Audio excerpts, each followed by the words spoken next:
नमस्कार, मैं हूं INI24 के खास कार्यक्रम इंडियन साइड में आपका स्वागत है। बारिश में टपकती छत अंधेरे पड़े। जी हाँ, आपको बता दें कि अनूपपुर के अर्जुन घाट में आदिवासी बच्चों की शिक्षा व्यवस्था बदहाल है। जर्जर स्कूल भवन में बच्चे जान जोखिम में डालकर पढ़ाई करने को मजबूर हैं। बारिश में छत से पानी टपकता है तो बिजली नहीं होने से कक्षाओं में अंधेरा छा जाता है। ऐसे हालात में बच्चों की सुरक्षा और पढ़ाई दोनों पर सवाल खड़े हो रहे हैं। क्या कुछ कहना है स्थानीय को जिम्मेदार को, आइए आपको सुनवाते हैं।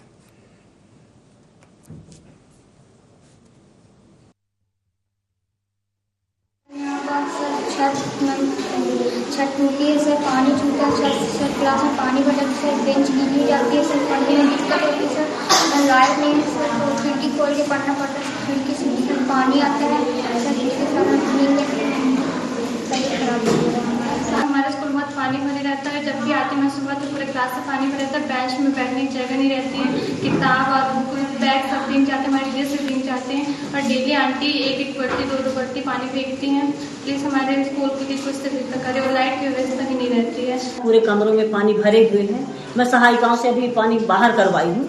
बहुत सारे पानी भरे एकदम भरा हुआ था और क्या कहते हैं, वो जो दीवार है पूरे क्रैक हो गए हैं, फट गए। दुर्घटना का तो संभावना ही है कि दुर्घटनाग्रस्त हो गया है। अब यहाँ मुझे बच्चों को पढ़ाना बहुत ज्यादा दिक्कत है, कहाँ मैं बैठाऊँ बच्चों को। विभाग को तो मैंने अपने संकुल कार्यालय में कल ही वीडियो बना के भेजा है और बीआरसी साहब को भी मैं बीआरसी के माध्यम से ये वीडियो भेजा है। और ऐसी स्थिति में बिल्डिंग ढहने की समस्या है, आ सकती है। बच्चों के बस्ते पूरे गीले हो जाते हैं, हम लोग भी गीले।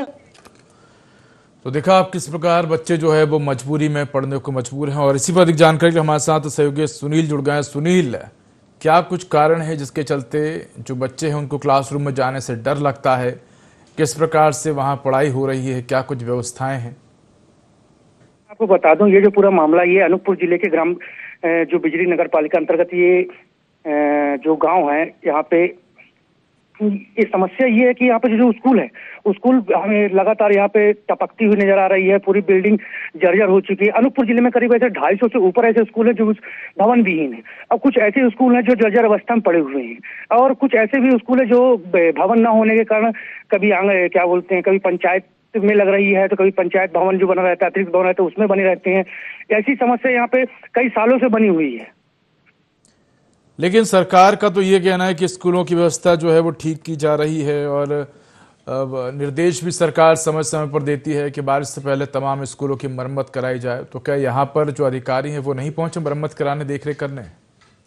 जैसे कि आप तस्वीरों के माध्यम से देख रहे हैं, यहाँ पे लगातार जो वहाँ पे शिक्षक के द्वारा कभी पत्राचार के माध्यम से, कभी वीडियो के माध्यम से अधिकारियों को अवगत कराते हैं, लेकिन कभी वहाँ अधिकारी पहुंच के जो हाल वहाँ पे बने हुए हैं बच्चों के, वो कभी कोई देखने नहीं आता है। स्थिति ये है कि ना वहाँ पे लाइट रहती है और लगातार वहाँ जब भी बरसात होती है तो छत पूरी टपकती रहती है। कभी छत का जो सीमेंट होता है वो चपकता रहता है। यहाँ पे बच्चों के जो शिक्षा और उनके भविष्य के साथ जो खिलवाड़ हो रहा है वो आप वीडियो के माध्यम से लगातार देख रहे होंगे। बिल्कुल, आप हमारे से जुड़े रहिए। सुनील, हमारे साथ ग्रामीण जुड़ गए हैं रवि जी, आपका स्वागत है INI24 पर। धन्यवाद जी रवि जी, हम बात करें आप ही के क्षेत्र के, बिजूरी क्षेत्र की, जहां पर अर्जुन घाट में एक स्कूल है, लेकिन इस स्कूल की हालत बेहद ही जर्जर है। क्या कहेंगे आप, कब से इस स्कूल की हालत जर्जर है? किस प्रकार से बच्चे वहां पर पढ़ाई कर रहे हैं? क्या कुछ बच्चों को वहां पर असुविधाएं देखने को मिल रही हैं? निश्चित तौर पर जैसा अपन देख पा रहे हैं कि अब सोचिए बरसात के सीजन में जो कल का भविष्य, मतलब छात्रों को अगर अच्छी छत ना मिल पाए, एक जर्जर भवन रहे, लगे कि कभी भी वो गिर सकता है, टूटता है, पानी गिरता है, जिससे लगातार उनकी पुस्तकें गीली हो जाती हैं, आने जाने में उनको प्रॉब्लमें आती हैं, कहीं ना कहीं भीग जाते हैं तो उनकी लगातार तबीयत खराब हो पाती है। उसके बाद भी लगातार जैसे कई मीडिया ने उठाया, जैसे अब आपके द्वारा भी उठाया गया है, उसके बावजूद मतलब सबसे बड़ी बात दुर्भाग्य का विषय ये कि उस पर विभाग का अभी भी उस पर ध्यान नहीं आ रहा, जबकि क्या किसी बड़ी दुर्घटना का इंतजार कर रहे हैं। लेकिन अब सोचिए, अब हम लोग ग्रामीण, हम लोग अक्सर देखते हैं वहां पर बच्चे कभी भीग गए हैं, कभी बीमार हैं, कभी कैसे हैं, जबकि वहाँ पूरी तरीके से आदिवासी बच्चे वहां पर पढ़ रहे हैं। उसके बावजूद मतलब जबकि देश में अगर देखा जाए तो अगर हम बात करें कि इस देश पे वर्तमान में आदिवासियों के पीछे सबसे अधिक साधने का काम किया जा रहा है। लगातार जो राजनीति पार्टी है, चाहे वो कांग्रेस हो चाहे भाजपा हो, लगातार इन वोटरों को साधने का काम करती है। लेकिन उसके बाद भी अगर जमीनी हकीकत बात की जाए तो इनको मूलभूत सुविधाओं तक नहीं मिल पा रही है। जबकि सोचो छात्र जो कल का भविष्य है उनको अगर सुविधा नहीं मिल पा रही है, वो असुविधाओं पर पढ़ने को मजबूर है। ऐसे में कैसे सरकारी योजनाएं सफल होगी? आपके छात्र कैसे आगे पढ़ेंगे और आगे कैसे बढ़ेंगे? और जो बड़े बड़े ख्वाब देखे जा रहे हैं या बड़े बड़े जो दावे किए जा रहे हैं, वो दावों को तो पूरी तरीके से खोखले दिखाई पड़ रहे हैं। क्योंकि ये अपने आप पे दुर्भाग्य का विषय है। जो कि आपको ये भी बता दूं कि बिल्कुल रवि जी कह सकते हैं कि बेहद ही अव्यवस्था है। आप हमारे से जुड़ रही है रवि जी। हमारे साथ डब्बू सिंह जी जुड़ गए हैं जो कि समाज सेवी हैं। डब्बू सिंह जी आपका स्वागत है ID24 पर। डब्बू सिंह जी बहुत बहुत धन्यवाद। डब्बू सिंह जी, हम आपके क्षेत्र की बात कर रहे हैं, अर्जुन घाट की। यहाँ पर स्कूल तो बना दिया गया है लेकिन स्कूल के नाम पर सिर्फ एक जर्जर भवन नजर आता है। बच्चे मजबूरी में पढ़ाई कर रहे हैं क्योंकि कहीं और अन्य व्यवस्था नहीं है पढ़ाई करने की। दूसरी बात, आदिवासी क्षेत्र है, तो ऐसे में आदिवासी क्षेत्रों में बच्चों की पढ़ाई प्रभावित हो रही है। ना उन्हें बेहतर शिक्षा मिल पा रही, ना ही बेहतर भवन मिल पा रहा है। तमाम प्रकार की अव्यवस्थाएं देखने को मिल रही हैं। आप लोगों के माध्यम से क्या इसको लेकर किसी प्रकार के प्रयास किए गए हैं कि बच्चों को अच्छी शिक्षा मिल सके, अच्छा भवन मिल सके? क्योंकि बारिश का समय है, छत टपक रही है, पानी गिर रहा है, और अगर इस बीच किसी प्रकार की अगर कोई दुर्घटना हो जाए तो फिर इसकी जिम्मेदारी कौन लेगा? बिल्कुल बिल्कुल सर, सबसे पहले तो आप सभी को मेरा प्रणाम है। और जो हमारे क्षेत्र में चल रहा है 200 से 250 स्कूल चल रहे हैं, और वो स्कूल पाठशाला ऐसे हैं जिनमें शाला की व्यवस्था नहीं है। कहीं कोई मंच में पढ़ा रहा है, कहीं कोई आंगनवाड़ी के किसी साइड में पढ़ा रहा है। मतलब लोग ठिकाना ढूंढ रहे हैं कि कहाँ बच्चों को बैठा के पढ़ा दिया जाए। और जितनी स्कूलें बनी हुई हैं इतनी जर्जर हैं कि कब किसका छत गिर जाए। अब हर पेरेंट डरता है, हर टीचर डरता है, तो बेचारे मजबूरी में, दबाव में वो कहीं भी बैठ के पढ़ा रहे हैं बच्चों को। बच्चों को पढ़ाना भी जरूरी है और ये सब देखने वाला हमारे जिले में कोई नहीं है। अब यही सारी चीजें पुष्पराजगढ़ वगैरह में देख लीजिए, 171 करीब स्कूलों में वहाँ शाला मौजूद नहीं है। वो कहीं भी बेचारे बैठ के किसी साइड में, किसी भी मंदिर में, कहीं भी बैठ के वो लोग पढ़ाई अर्जित कर रहे हैं। इस तरह से हमारा जिला चल रहा है। और बताते हैं कि भविष्य बेहतर बनाना है। कैसे बेहतर बनेगा भविष्य? बिल्कुल, क्या कहना है जिम्मेदारों का? आपने बात करने की कोशिश की उनसे? जी हमने बात करने की कोशिश की। यही है कि शिकायत देते हैं, कोई सुनने वाला नहीं है, कोई करने वाला नहीं है। बात हो जाएगा, सब चीज हो जाएगा, इस तरह से बात, मतलब खुद को संतोष कराने वाली बात है कि हम भी सुन के आ जाते हैं, चलो कोई बात नहीं। अब हम उतने वो है नहीं कि आदमी उसमें कुछ स्टेप ले नहीं सकता है, ना ही ऊपर वाले ने इतना पैसा दिया है कि हम खुद उसको बनवा दें। बिल्कुल।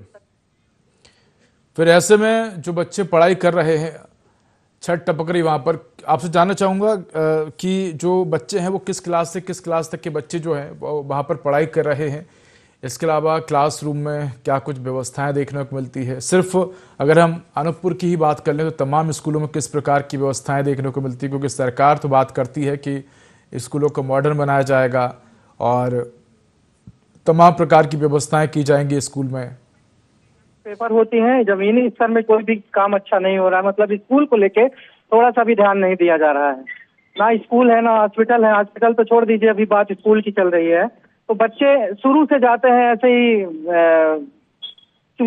चूते वाले जगहों में जाते हैं। स्कूल जर्जर छत के जगह में जाके बैठते हैं, पढ़ाई करते हैं। और रही बात स्कूल क्लास की, तो क्लास तो पहली से लेके 10वीं 12वीं के बच्चे भी वही सफर कर रहे हैं जो पहली के बच्चे कर रहे हैं, जो छोटे छोटे बच्चे कर रहे हैं। बिल्कुल बिल्कुल कह सकते हैं। अगर देखा जाए डब्बू जी, तो 2026-27 के लिए जो शिक्षा विभाग का जो बजट है वो करीब जो बजट है वो 45,358 करोड़ का बजट का प्रावधान 2026-27 के लिए किया गया है मध्य प्रदेश के अंदर। इसमें से अकेले स्कूल शिक्षा विभाग के लिए 36,730 करोड़ और प्राथमिक शिक्षा के लिए 11,444 करोड़ रुपए की राशि तय की गई है। लेकिन इस बजट को कहां खर्च किया जा रहा है, किस प्रकार खर्च किया जा रहा है और इससे क्या निर्माण हो रहा है, ये फिलहाल इसको लेकर बड़े सवाल खड़े होते हैं। क्योंकि जिस हिसाब से अभी भी हम देखें तो स्कूलों की हालत बेहद ही दयनीय है। कई कई जगहों पर हमने देखा है कि कुछ कुछ जगहों पर स्कूल जो है वो मॉडर्न बनाए गए हैं, लेकिन अभी भी संपूर्ण मध्य प्रदेश में स्कूलों की हालत उतनी बेहतर नजर नहीं आती है जितनी होनी चाहिए। यानी कि आज़ादी के बाद भी अभी भी हम देखते हैं कि जो बच्चे हैं वो क्लासरूम में चटाई पर बैठ रहे हैं, पंखे नहीं है, बिजली नहीं है, बच्चे जो है वो अपने किताबों से, अपनी कॉपियों से अपने अपने को हवा कर रहे हैं। वहाँ पर अगर बात करें अंग्रेजी शिक्षा की, तो अंग्रेजी शिक्षा बच्चों को ठीक से उपलब्ध नहीं कराई जाती है, यानी कि बच्चों को ना तो ठीक से हिंदी आ पा रही है, ना ही इंग्लिश आ पा रही है, ना ही वो मैथ्स में आगे कुछ पढ़ पा रहे हैं। और मजबूरी में हम कह सकते हैं कि जो अभिभावक हैं वो अपने बच्चों को सरकारी स्कूलों से निकालते हैं और प्राइवेट स्कूलों में दाखिला कराते हैं, क्योंकि उनको पता है कि यहाँ पर बेहतर शिक्षा नहीं मिल पाएगी, क्योंकि शिक्षकों को ही उतना ज्ञान नहीं है कि वो बच्चों को बेहतर शिक्षा दे पाए। ना ही शिक्षकों को इंग्लिश का ज़्यादा ज्ञान है, ना ही उनको मैथ्स का ज़्यादा ज्ञान है। बच्चे क्या पढ़ रहे हैं, शिक्षक क्या पढ़ा रहे हैं, इसकी मॉनिटरिंग करने वाला भी कोई नहीं है। जी जी जी, कोई नहीं है सब पूछने वाला। आप चले जाइए वहाँ के शिक्षकों से 10 सवाल कर दीजिए, वो 10 में से 5 सवाल नहीं जवाब नहीं दे पाएंगे। ये स्थिति, ऐसी स्थिति बनी हुई है। अब इसमें अब क्या हो पाएगा समझ में नहीं आता, समझ के परे है। बिल्कुल। और अगर देखा जाए डब्बू जी, हमारे यहाँ का जो शिक्षा का जो मॉडल है बेहद ही पुराना मॉडल। हम देखते हैं कई बार कि सालों साल एक ही किताब जो है वो पढ़ाई जा रही है। हर साल हम देख रहे हैं कि वही सवाल, वही जवाब, 5-5 साल तक सिलेबस चेंज नहीं हो रहा है। दुनिया में क्या चल रहा है कुछ अपडेट नहीं है। जो 5 साल पहले पढ़ा, आने वाले 5 साल बाद जो बच्चे होंगे जनरेशन, वो भी वही पढ़ रही है। दुनिया में क्या अपडेशन है आईटी टेक्नोलॉजी को लेकर, एआई को लेकर, किसी प्रकार की कोई जानकारी नहीं। स्कूलों में सिर्फ पढ़ाया जाता है, लेकिन जब बच्चे ज़मीन पर उतरते हैं, फील्ड में जाते हैं, तो उनको पता चलता है कि जो स्कूल में पढ़ाया गया है वो उनके काम ही नहीं आ पा रहा है। कई चीज़ें ऐसी जो हैं वो पढ़ाई जाती हैं जो कि बच्चों के काम ही नहीं आती है। तो कह सकते हैं कि स्कूल की जो शिक्षा है वो प्रैक्टिकली होनी चाहिए, ना कि थ्योरेटिकली, कि पढ़ाया कुछ जा रहा है और फील्ड पर जब बच्चे जाते हैं तो उन्हें समझ कुछ और आता है। जी जी, सहमत हूँ मैं। जो पढ़ाई का जो लेवल है उसे भी चेंज करना चाहिए, उसमें ध्यान देने की जरूरत है। और जो हमारा समाज है, हमारा जो क्षेत्र है, यहाँ पे हर कोई इतना पैसा वाला नहीं है कि कोई प्राइवेट स्कूल में भेज के अपने बच्चों की अच्छी शिक्षा दीक्षा प्राप्त करा सके। बिल्कुल, तो आप इसके लिए लगातार प्रयास करते रहिए डब्बू सिंह जी, और आप हमारे साथ जुड़े रहिए। आगे भी आपसे हम चर्चा करेंगे। साथ ही हमारे साथ सहयोगी सुनील भी जुड़े हुए हैं। डब्बू सिंह जी, अगर देखा जाए तो शिक्षा की हम बात कर रहे हैं।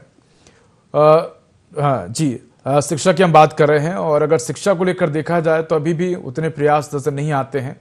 जनप्रतिनिधि भी उतना ध्यान देते हुए नजर नहीं आते, और अधिकारी भी जो हैं वो अपने दफ्तरों से बाहर नहीं निकलते। अगर अधिकारियों से ही पूछ लिया जाए कि आपके बच्चे कहाँ पढ़ रहे हैं, किस स्कूल में पढ़ रहे हैं, तो वो प्राइवेट स्कूल का ही नाम लेंगे, ना कि सरकारी स्कूल का, क्योंकि वो भी जानते हैं कि सरकारी स्कूल में बेहतर व्यवस्था नहीं है।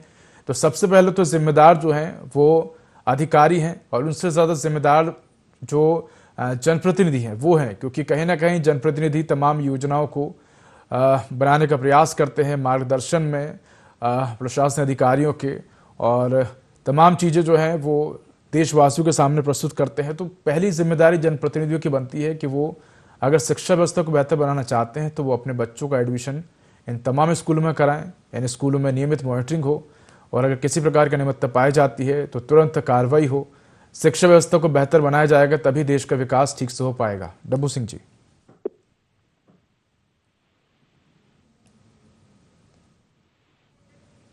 चलिए, हमारे साथ सहयोगी सुनील जुड़े। सुनील, जिस प्रकार से हमने डब्बू सिंह जी से सवाल किया शिक्षा व्यवस्था को लेकर, कहीं ना कहीं बड़ा ही चिंता का विषय है, क्योंकि अगर हम देखें तो प्राइमरी शिक्षा तक तो किसी प्रकार का ध्यान ही नहीं दिया जाता बच्चों पर कि बच्चे क्या पढ़ रहे हैं, क्या सीख रहे हैं।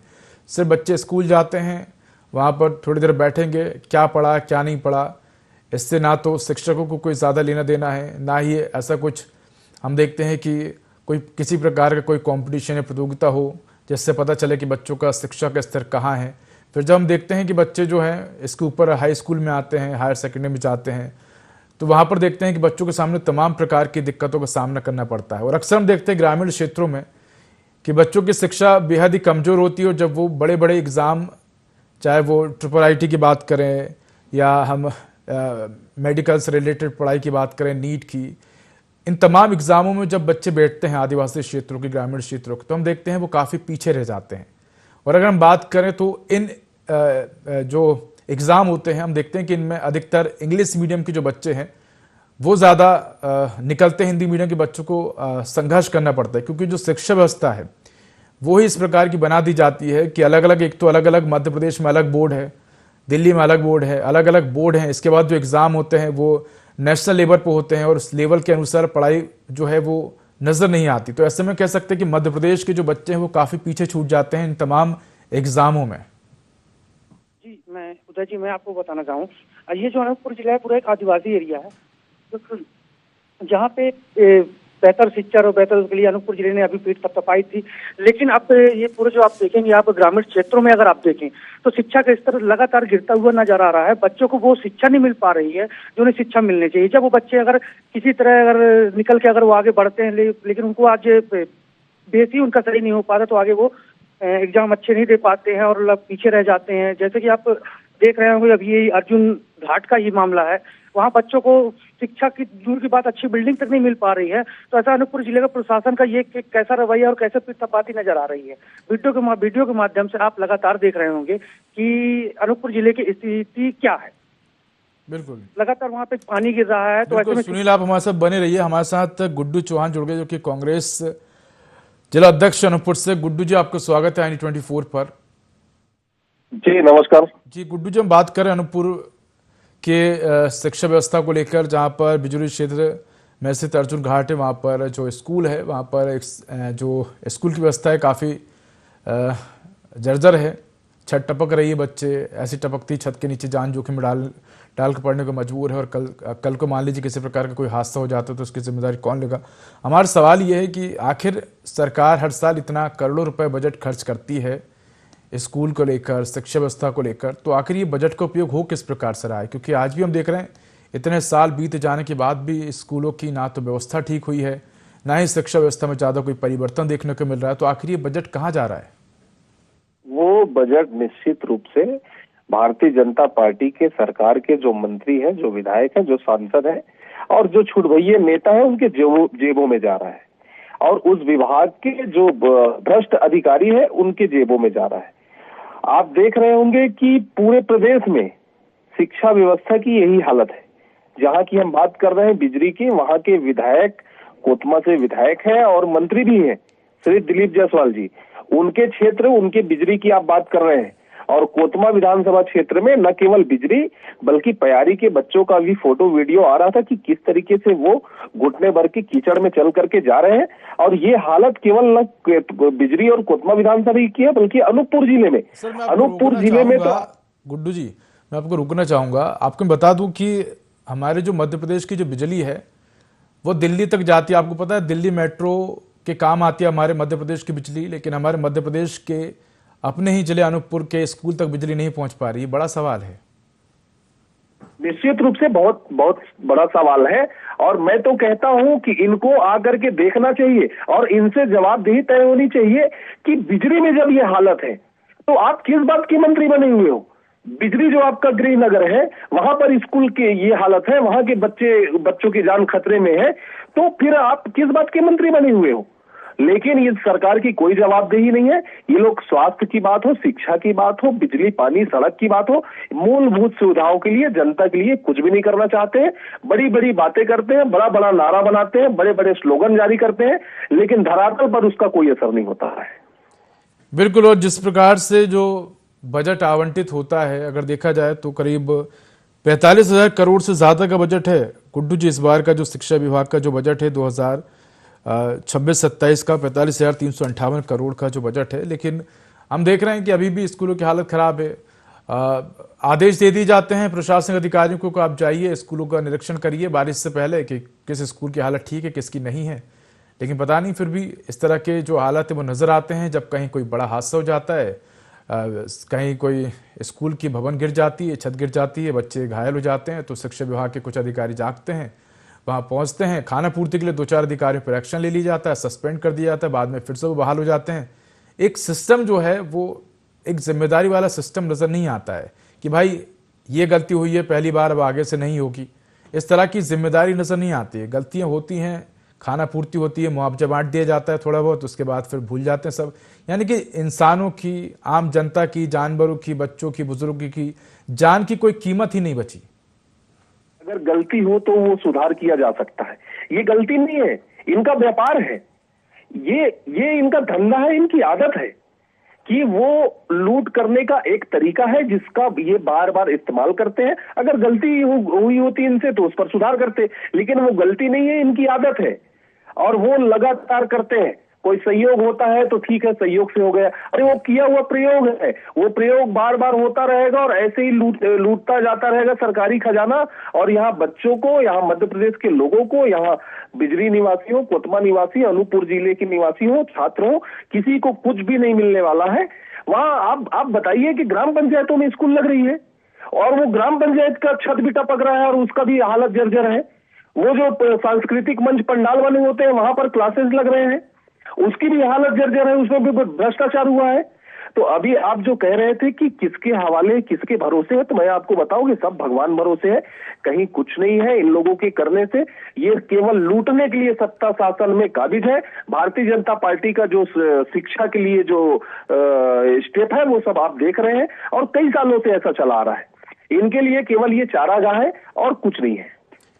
गुड्डू जी, क्या हमारे सिस्टम में बदलाव की आवश्यकता नहीं है? देखिए, अगर मान लीजिए एक पार्टी जो है जिस पर आरोप लग रहे हैं कि चलिए इसकी सरकार है और इसकी सरकार में ऐसा हो रहा है, चलिए मान लीजिए सरकार चेंज हो जाती है, दूसरी सरकार आ जाती है, उसकी सरकार में भी इसी प्रकार की चीजें होती रहती है।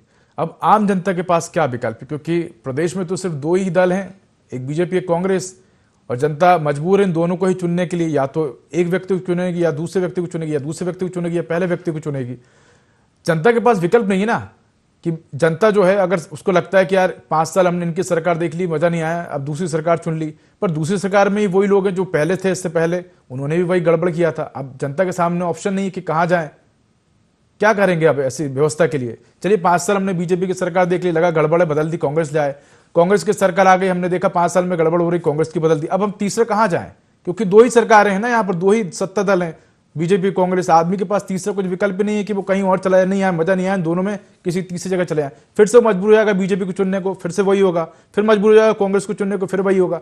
तो सिस्टम ही ऐसा बना हुआ है कि आदमी के पास कोई विकल्प ही नहीं है। दूसरी बात, व्यक्ति जो है वो देख लेता है कि भाई राजनेता है, इसके खिलाफ अगर हम कुछ बोलेंगे तो कल को उसके चेले चपाटे आ जाएंगे हमको धमकाने, तो इंसान बचता है बोलने से। तो कह सकते हैं आम आदमी की जो आवाज है वो सुनी ही नहीं जाती है। देखिए, सिस्टम बदलने की बात आप कर रहे हैं, आपने तो, मैं तो आपको धन्यवाद देता हूं कि आपने इतने बड़े मुद्दे को उठाया। लेकिन अब मैं आपके माध्यम से आपको भी कह रहा हूं और प्रदेश की जनता को भी कह रहा हूं कि सिस्टम बदलने का समय बचा ही नहीं है। अब तो सरकार बदलने की बारी है, अब सरकार को बदलना पड़ेगा, तब जाकर के सिस्टम अपने आप बदलेगा। और अब रही विकल्प की बात, तो जनता के लिए, आम जनों के लिए, बच्चों के लिए, महिलाओं के लिए, युवाओं, किसानों के लिए कांग्रेस ही एक विकल्प है। उसका उदाहरण मैं आपको दे रहा हूं कि जब कांग्रेस की सरकार थी तो कांग्रेस की सरकारों ने स्कूल बनवाए, शिक्षा के स्तर को बढ़ाया। लेकिन जब भारतीय जनता पार्टी की सरकार है तो आप देख रहे हैं कि स्कूलों की क्या हालत है। अरे ये स्कूल बंद करा रहे हैं, 94,000 स्कूल, प्राइमरी स्कूल बंद हो गए, शासकीय स्कूल बंद हो गए, आपको भी पता होगा ये बात। तो सीधा सीधा मामला है कि हम स्कूल खोलने का काम करते हैं, ये लोग स्कूल बंद कराने का काम करते हैं। हम शिक्षा व्यवस्था में सुधार करने का काम करते हैं, ये लोग शिक्षा व्यवस्था में भ्रष्टाचार करने का काम करते हैं। तो इसलिए सीधा विकल्प कांग्रेस पार्टी है, कांग्रेस पार्टी आएगी। चलिए तो ये गुड्डू जी, मैं आपसे अंतिम प्रतिक्रिया लेना चाहूंगा। हमने आपके सामने ये समस्या रखी है, आपसे जानना चाहूंगा आखिर आप क्या कुछ ऐसे कदम उठाएंगे? आप विपक्ष में हैं और अपनी भूमिका निभाइए ताकि ये जो स्कूल के जो बच्चे हैं इनको बेहतर शिक्षा व्यवस्था मिल सके और भवन के निर्माण हो सके अगर जर्जर है, और स्कूल में लाइट पहुंच सके। आपके माध्यम से क्या कुछ प्रयास किए जाएंगे, जनता को आप थोड़ा सा बताइए। मैं पुनः आपका धन्यवाद करता हूं कि इतने गंभीर विषय को आपने प्रकाश में लाया, मुझे भी इसमें बोलने का और इसमें कुछ करने का जो अवसर दिया है। मैं निश्चित रूप से जिला प्रशासन से बात करूंगा, शिक्षा विभाग से बात करूंगा, पत्र लिखना पड़ेगा, ज्ञापन देना होगा, वो करूंगा। जो भी जरूरी कदम है वो मैं उठाऊंगा और मैं कोशिश करूंगा कि मैं खुद जाकर के वहां का निरीक्षण करूं और वहां के बच्चों को, वहां के छात्र छात्राओं को अच्छी सुविधा मिले, इसके लिए हर संभव प्रयास करूंगा। धन्यवाद गुड्डू जी, हमारे साथ जुड़ने को, तमाम जानकारी साझा करने के लिए। हमारे साथ सहयोगी सुनील, अंतिम प्रतिक्रिया आपकी। लगातार जो है वो शिकायतें की जाती हैं लेकिन समाधान नहीं निकलता है और एक ही ढर्रे के अनुसार जो शिक्षा व्यवस्था है वो चलती रहती है, बच्चे परेशान होते रहते हैं, लेकिन जो जिम्मेदार है वो अपने दफ्तरों से बाहर नहीं निकलते हैं। आगे इस समस्या का समाधान किस प्रकार से होगा? सुनील,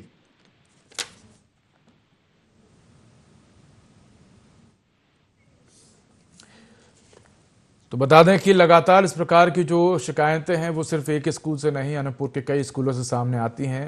बच्चे जो है वो क्लासरूम में पढ़ रहे हैं मजबूरी में, क्योंकि कहीं और व्यवस्था नहीं है। गरीब तबके के, आदिवासी क्षेत्रों के बच्चे हैं, अभिभावक भी इनको महंगे स्कूल में नहीं पढ़ा सकते और सरकार भी इतना ध्यान देती हुई नजर नहीं आ रही, जिसके चलते शिक्षा व्यवस्था जो है बच्चों की प्रभावित हो रही है। अब देखने वाली बात होगी कब जिम्मेदार जागेंगे, अपनी जिम्मेदारी और अपनी भूमिका निभाएंगे और स्कूल व्यवस्था को बेहतर करेंगे।